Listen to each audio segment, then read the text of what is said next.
24 மணி நேரமும் இரவும் பகலும் உறங்காமல் ஒருத்தர் ஃபோனை கையில் வைத்துக்கொண்டு கால் வந்ததும் உடனே எடுத்து நம்ம என்ன பேசுகின்றோமோ அதையெல்லாம் கவனித்து கேட்டு நமக்கு ஏற்ற வேளையில் பதில் கொடுக்கிறார் என்றால் அது நம்முடைய கர்த்தராகிய இயேசு கிறிஸ்து தான்.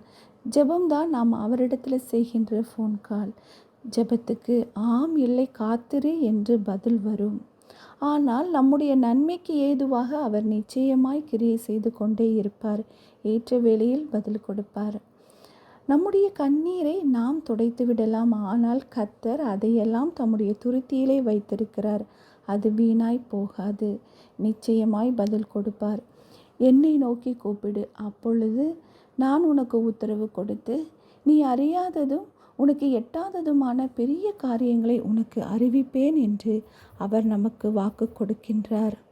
அதன்படியாய் நம்முடைய விண்ணப்பத்தை கேட்டு நம்முடைய கண்ணீரை துடைத்து நம்மை மகிழ பண்ணுவார்.